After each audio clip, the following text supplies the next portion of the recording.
I want to talk to you for a moment about the missing Jesus. I heard a couple years ago that there was a string of robberies in which pranksters were finding nativity scenes outside of churches or in front of people's yards, and they were deciding to steal baby Jesus. And so people would show up to the manger scene and realize Jesus is missing. A security company heard about the rash of robberies and decided to come up with some innovative ways of tracking baby Jesus. And so they actually offered GPS, the GPS tracking devices that they would insert in baby Jesus so that if baby Jesus was stolen, they could GPS and find out where they were at. And sure enough, a pretty expensive baby Jesus was stolen in front of a church, and they tracked it to an 18-year-old's house, and baby Jesus was on the carpet there, and they were able to retrieve Jesus because of their GPS system. And I thought to myself, it's kind of comical that people are putting GPSs in baby Jesus because Jesus has gone missing from Christmas. However, I think that it's not just from manger scenes that Jesus has gone missing. I think that there are many people in today's hustle and bustle society that wake up in the middle of, have a aha moment in the middle of an elevator at Macy's, pushing people with baskets in their hand and gifts alongside of them, and have this aha moment of like, what is this all about? Is this what the holiday season is all about? And by the way, where is Jesus in all of this busyness? And so I want to talk to you today about missing Jesus and how to return Jesus to your Christmas. And to do so, I want you to take your Bibles and turn to Luke chapter 2. We're going to be looking at verses 41 through 52 of Luke chapter 2. As you turn there in your Bibles, I was also aware that there's a lot of misconceptions and myths about Christmas that we buy into. Some of those have been perpetuated by movies that we see about the birth of Jesus, or images on the front of postcards that we see about that night. I think we've romanticized that night. We've cleaned it up. We've made it glow. We've made it glitter and sparkle. But in reality, what happened 2,000 years ago in that little cave or that little stable was gritty, was smelly, was dark, was ugly if you didn't understand what was happening. For example, we sing a song, which is one of the most famous songs in Christmas. Which one is it? The most famous song? Silent Night. And it goes something like this: Silent night, holy night, all is calm, all is bright. And here's what I think about. I've had 3 children. I've been at the birth of those 3 children. And I'm going to tell you, there's nothing calm or silent or bright about it. It is loud and it is painful, and it is not a calm, quiet thing when a baby is born. In fact, even after the epidural, it's not that calm. After our first baby was born, my wife said, "Don't rub my back next time. Don't give me soothing words. Don't hold my hand. Just go get an epidural from the anesthesiologist as fast as you can." And so that was my goal next time around. There's another hymn that we sing that's called "Away in the Manger," one of the other famous songs that we sing. And there's a line in the song that says, "The cattle are lowing, the poor baby wakes, but little Lord Jesus no crying he makes."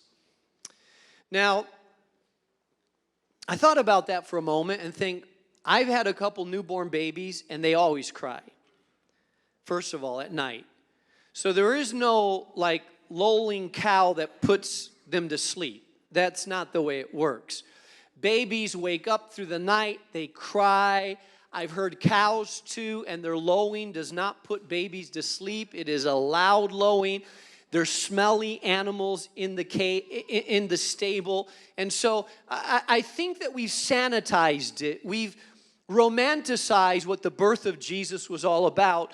But I think that it was more gritty, smelly, and down to earth than what we think. The other thing that mythology about our Christmas, and I don't want to mess you up here, but I know that at your nativity scene, many of you have a baby Jesus, a Joseph, a Mary, a cow, a sheep, and 3 wise men, right? The problem with your nativity scene is that the 3 wise men were not there when Jesus was born. I know I'm messing it up for you. In fact, the wise men started their journey most likely on the day of Jesus' birth, and it took them months to get to the site of Jesus. So if you really want to have a right nativity scene, you need to eliminate the wise men. By the way, we don't know if there were 3. There could have been 20 also, because the Bible doesn't tell us how many wise men they were. So if you really want to have a good manger scene in your house, you need to take the 3 wise men and you need to put them in another room in your house. And 6 months from now, you can bring them to the manger scene because they weren't there actually when it happened. And one other thing. Jesus was not born on December 25th. I know I'm messing up your Christmas for some of you. More than likely, Jesus was born. We don't have the exact date of Jesus' birth, but most scholars believe that Jesus was born in the early fall. So he was not born in December. In fact, December 25th was a pagan holiday. And when Christians started to become, massive amounts of Christians started to come to Christ during the early Roman Empire, there was a holiday on December 25th in which they basically celebrated the sun god, and Christians decided we're not going to celebrate the sun god anymore. There's only one God that we should celebrate, and that is Jesus, the Son of God. And so they confiscated December 25th, and now we celebrate the birth of Jesus on December 25th. Yeah. And so let me tell you, this shouldn't take away from your Christmas, because I think that the birth of Jesus should be celebrated on whatever date we can find, because it is an amazing, powerful, life-transforming event. In Luke chapter 2, it tells us about the birth of Jesus. But the final verses of Luke chapter 2 tell us about an event in the life of Jesus that occurred when he was 12 years old. Now, there's very little in Scripture about Jesus' pre-adolescence or even his adolescent years. But this happens to be a snapshot of Jesus at 12. So think about Jesus as a junior high boy. This gives us an image into that. And the thing I like about this story is that here are parents that actually lose Jesus for 3 days. Doesn't that make you feel better as parents? They lose this is Joseph and Mary. I mean, they're really good parents. Yet they lose Jesus for 3 days. Their 12-year-old boy is lost for 3 days. Thank God there was no DCFS back then, right? We could have had a whole different story.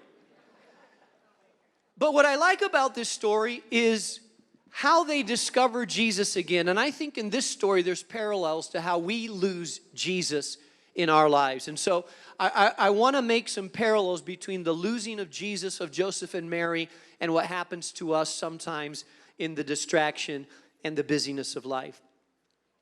I'm reading out of Luke chapter 2. I'm beginning in verse 41. It says, every year Jesus' parents went to Jerusalem for the festival of the Passover. When he was 12 years old, they went up to the festival according to the custom. After the festival was over, while his parents were returning home, the boy Jesus stayed behind in Jerusalem, but they were unaware of it. Thinking he was in their company, they traveled on for a day. Then they began looking for him among their relatives and friends.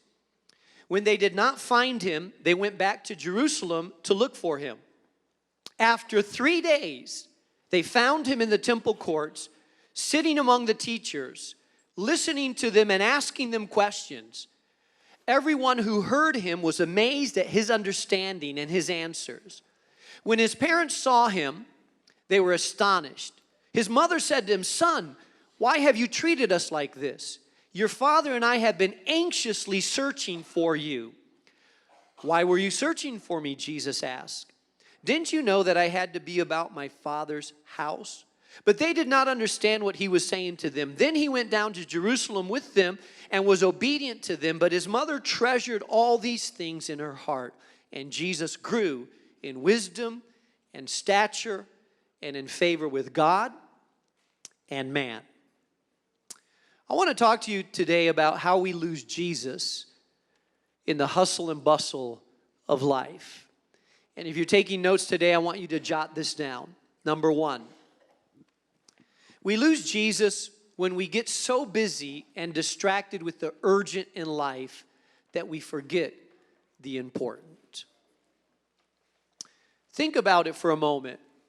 Joseph and Mary were going to a party. It was a religious festival, but it was a festival in which they were going to see their long-lost relatives, family members that they did not normally see. And so they would be with their cousins and their aunts and uncles, and there was food and festivity and catching up and parties and things to places to go and things to do and travel arrangements to make. And in all of this busyness that they were involved in, Jesus was a part of it, but they got distracted, preoccupied.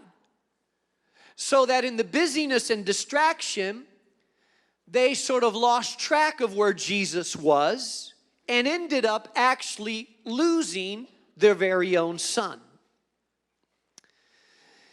You know, I thought about that and I realized that many of you during this season of life, and not just this season, just life in general, life is busy, isn't it? I mean, there's bills to pay and appointments to make, and there's people to see, and there's always 1,000 things that seem to have to be done. And it's very easy in our life to get caught up in the urgent. The thing that has to be done because something's screaming or telling us it has to be done today. It can't wait. And so we get caught up in barely surviving, feeling like you're just keeping your head above water with all the things that have to be done, all the demands that you have on your life. And sometimes we live our life in the busyness of life, but we wake up one day and realize, hey, in all this doing, in all this busyness, even in the good stuff, have I lost what is really important?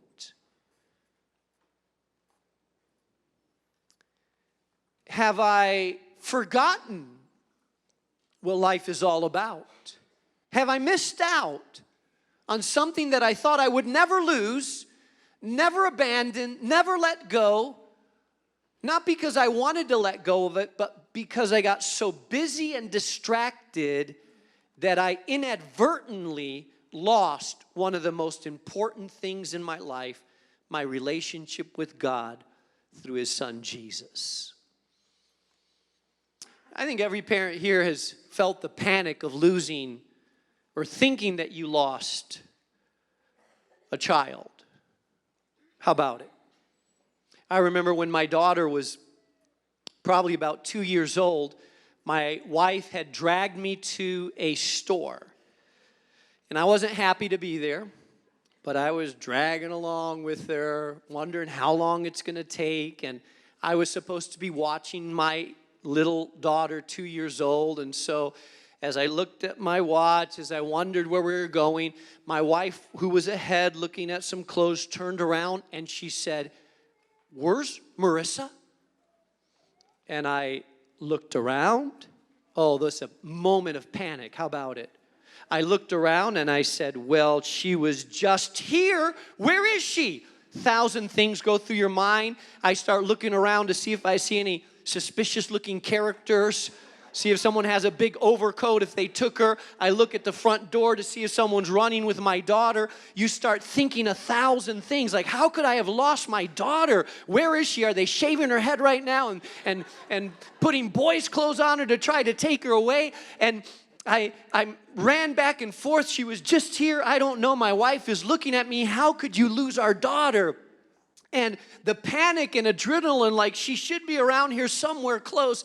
And there she was. Finally, she poked her head out. She had gotten under some coats in a rack, and she said, hi. I hugged her. You want to spank her and hug her at the same time? You're not sure what you want to do?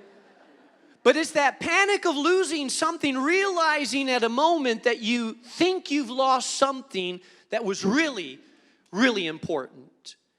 And so it is with our walk with God. Sometimes we're so distracted by life that it's not until someone stops, a tragedy happens. We encounter an old friend that's really walking with Jesus. Something occurs in our life that we need God, and we wake up and we say, hey, hold on, where is my walk with God? Where did it go? I remember when I prayed fervently, when I opened up my Bible and God would speak to me, when I worshiped with abandon, when I was excited about living on mission with God. What happened to my life that I've lost that which was so vital, so important in my life? And I believe that oftentimes, like Joseph and Mary, if we're not careful, the busyness of life can drown out that which is really important. By the way, it doesn't just happen in our walk with God. It can happen with important things in your family as well. You may have a marriage that you count as really important, but you've gotten so busy in life that you take very little time to cultivate it. Maybe you have a son or daughter and you're so busy in life that when's the last time you sat down and really talked with them and heard how they're doing? Maybe you have a friend that you were close, really close to, but you've gotten so busy in life that you haven't taken much time really to focus on what is important in life, not just what is urgent in life. So not only do we get distracted with the urgent, but we also get disconnected. In verse 44 it says, thinking he was in their company, they traveled on for a day. Secondly, if you're taking notes, write this down. We get disconnected and we make assumptions about our relationship. I want you to see what was happening with Joseph and Mary. They assumed that Jesus was there. They just assumed that he was in their company. They left Jerusalem and started traveling, assuming that Jesus would always be there like he's always been there before, just assuming that he would follow along with them. But because they had little communication with him, they assumed he was there when actually they had left Jesus behind. You see, some of us in our spiritual walk, I think we assume, because 5 years ago you had an encounter with God, a powerful encounter with God, that you're always going to have the same relationship that you had 5 years ago. You assume that your spiritual life is still doing well like it was because you knew him, but you travel along in life without realizing that you're actually neglecting one of the most vital, important relationships in your life, making assumptions that nothing has changed. I sit down and talk with married couples all the time in which a husband assumes that his wife feels like she's loved, assumes that she knows that she's appreciated, assumes that things are just the way they were when they got married, but he's forgotten to remind her that she's important. to cultivate that relationship. He's just kind of gone assuming that things are like they've always been. And he wakes up one day and he realizes, hey, I just assumed she was happy. I assumed she was connected. I assumed she felt loved. I assumed that nothing had changed, not realizing that he's losing one of the most important relationships of his life, assuming that everything is just the same. You see, I believe that in our life we make a lot of assumptions about our relationships. Relationships need to be cultivated. Relationships cannot be ignored or taken for granted. Relationships we cannot assume that how we started years ago is maintaining the same today. It's the same in our walk with God. Just as a relationship with a spouse needs to be cultivated, or the relationship with a son or daughter needs to be fueled, so it is in our walk with God. Our walk with God, that relationship needs to be cultivated, or we wake up one day assuming that it's the same, but realizing that we're disconnected. I was having a conversation on my cell phone this past week. And as I was talking on the phone got disconnected. And the guy on the other side of the phone was just telling me a story, was going on. And so it took me a while to figure out. We got disconnected. I dialed him about 5 minutes later. And when I called him, he said, hey, how long have you been off the phone? He just assumed that I was on the other line. He assumed that I was listening. I guess, I wasn't saying, yeah, okay. He just assumed that I was there and kept talking as though I was there, but I had been disconnected for at least 5 minutes. Some of us are like that in our relationships, with our family, with our spouse, and more importantly, with our walk with God. We just assume that He's always going to be there. We assume that nothing has changed. We assume that He's walking with us without realizing that we have disconnected ourselves. Joseph and Mary assumed that Jesus was there, but they had little contact with Jesus. If they had paused to ask, hey, have we talked to Him lately? They would realize that they were very disconnected. Some of you are here today and you just assume God is always there. Your relationship with Jesus is good, but if you were to pause and ask yourself, hey, when's the last time you've actually paused to really pray? When's the last time you've opened the Bible and you've said, God, speak to me. I really need to hear from you. When's the last time you've worshiped God and felt His presence in a powerful, life-transforming way? You see, don't assume that things are just the same, that He's traveling with you the same when you haven't had much communication with Jesus the Christ.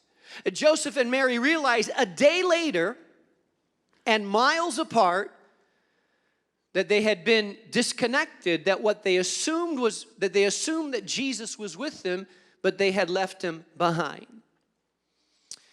So not only do we miss the presence of Jesus when we get distracted, or miss the presence of Jesus when we get disconnected, but we also miss it when we look for Him in the wrong places. Write this down. We miss the presence of Jesus when we look for Him in the expected places, and He shows up in the unexpected. Verse 44 tells us that when Joseph and Mary realized that Jesus was not with them, it took them a day to realize it. When they finally realized that their 12-year-old son was nowhere to be found, then it says they traveled on for a day. Then they began looking for Him among their relatives and their friends.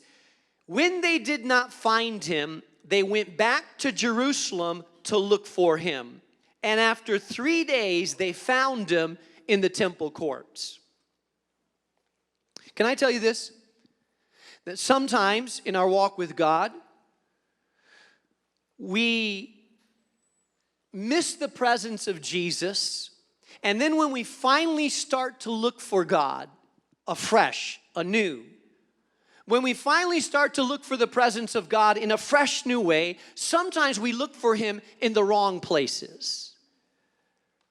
We expect that a friend or a relative or someone else can kind of pray a magic prayer over us and that it's all going to be okay.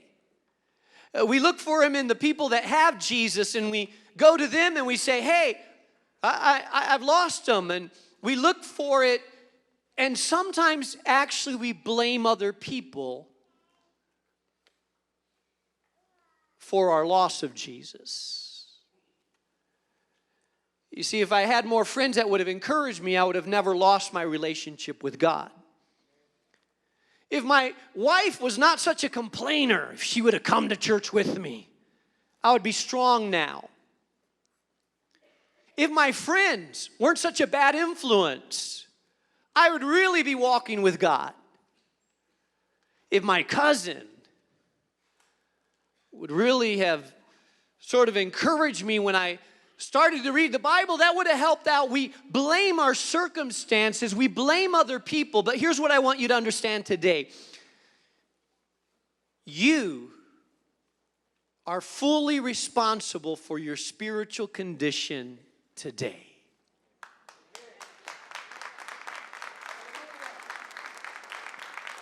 I am fully responsible for my spiritual condition today. In fact, let's say this out loud. Say, I am fully responsible for my spiritual condition. Some of you don't want to say that. I don't think I saw it in you. You see, Joseph and Mary were fully responsible for leaving Jesus behind. They were fully responsible for not looking for Him, for not bringing Him in, for not communicating with them. And I want you to know that they looked among the relatives asking, hey, have you seen Jesus? Hey, wasn't He with you last time? Hey, weren't you supposed to be watching Him? You're supposed to be taking care of Jesus. And here's what I want you to know. They had to return to the place that they lost Him before they could find Him again. See, there's a point in time and a place in which oftentimes something happened. It was a place where we made a wrong turn, where we chose in a different direction, where we left Jesus behind for our own stuff. And sometimes you can't find Him in the present. You have to actually go back to the place where you left Him behind and ask yourself, hey, I'm going back to the place. I'm going back to the place where I chose to leave, made that bad decision. I'm going back to that place, and I'm choosing when I go back to the place to say, God, forgive me that I chose to leave you, that I made that choice, that I went in a different direction. Sometimes before you can go forward, you have to go back. Hello? Sometimes you have to go back before you can move forward. I have a friend, I won't mention his name because some of you will know them, but I have a friend that has about 4 or 5 kids. And they were on a family trip one time with several children, and they stopped at a gas station, and all the kids got out and bought candy and so forth.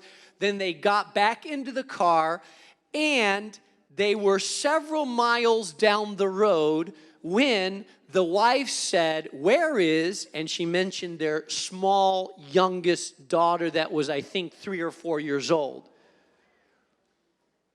And the husband said, I thought you had her. Well, she was out with you. And so they were already miles away, and they had to turn their car around and drive all the way back to the gas station, and found their crying daughter with some candy from the gas station attendant on the counter. Mommy, Daddy. Because before they went forward in their journey, they had to go back. They had to find out. They had to discover. They had to go back to get their daughter before they could go forward. And sometimes in our walk with God, we have to go back to the place where we veered off. the place where we missed the mark with Jesus. Joseph and Mary had to go back to Jerusalem. They had to go back to the place where they had left him. And by the time they got back there, by the time they found him, Jesus had been missing for 3 days. 3 days.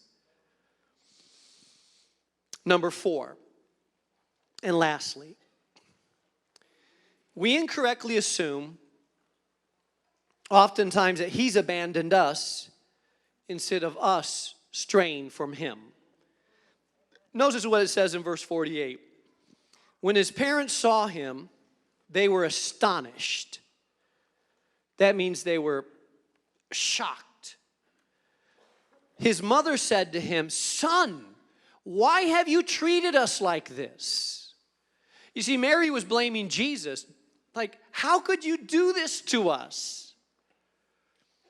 And remember, this is in the days before cell phones.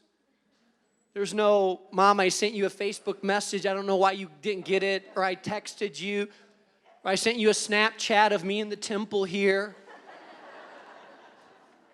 "Mom, I thought you would see my selfie. I mean, I posted it all over Instagram." No.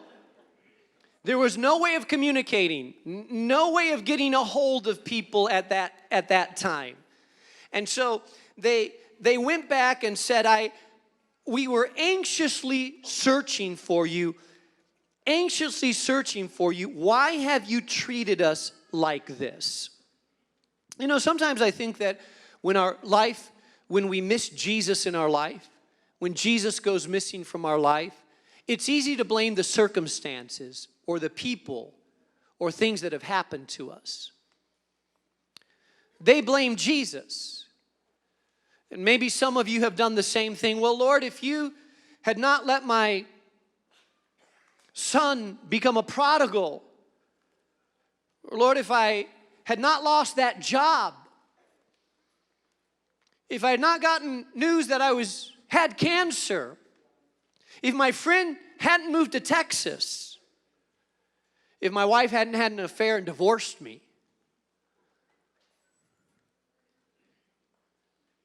I put my son in church and I never thought he would become an addict."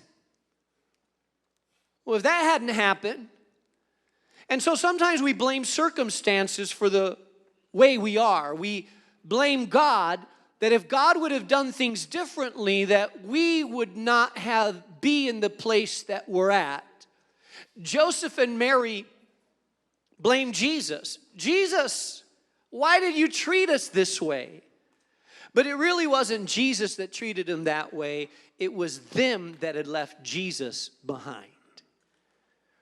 And so Jesus said to them that in essence he was doing the work of his Father.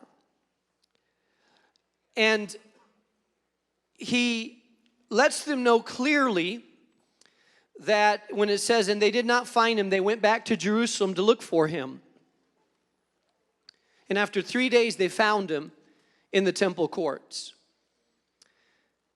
And it says, "But they did not understand what he was saying to them, because he said, 'Didn't you know that I had to be about my Father's house?'"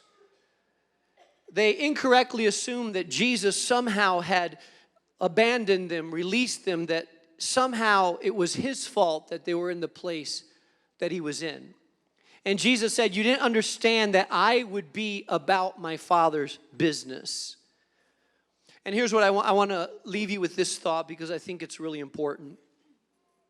I believe that you encounter Jesus, not always in the places you expect to encounter him, but you encounter him in his Father's business. It's not always in a shrine. You say, "I want to re-encounter Jesus. I'm going to go on a pilgrimage." It's not always in the pilgrimage. It's not always in the sacred place. It's not always in the places that you expect to re-encounter Jesus. Jesus is found doing his Father's business. It's in that person that you reach out to that's super discouraged and depressed, and you feel like I have nothing to give them, but when you go to that place and you just put your hand on them and start encouraging them that suddenly the power of God is manifest and you realize the presence of Jesus is right there in the middle of the hurt. It's in the Father's business. It's going back to doing the things that you used to do in the beginning, worshiping God like you used to worship God. It's in the Father's business. It's on mission with Jesus. It's not necessarily in the temple or the cathedral. It's not necessarily in the pilgrimage. It's not necessarily in the sacred place. Jesus encounters us in unexpected ways. Sometimes our encounter with Jesus is in the quietness of our home. When the lights are out, the music is down, no one is talking, and it's just you and God. And in the quietness and darkness of your room, when you lift your eyes to the heavens and you say, God, I miss you. What has happened to my soul? I want to go back, Lord, to that place where I felt your presence and knew your power. I want to return to the place where I knew the joy of following you, God. Restore my soul. It's in those quiet places of honesty before God that God shows up in powerful, transforming ways. He's the God that brings transformation.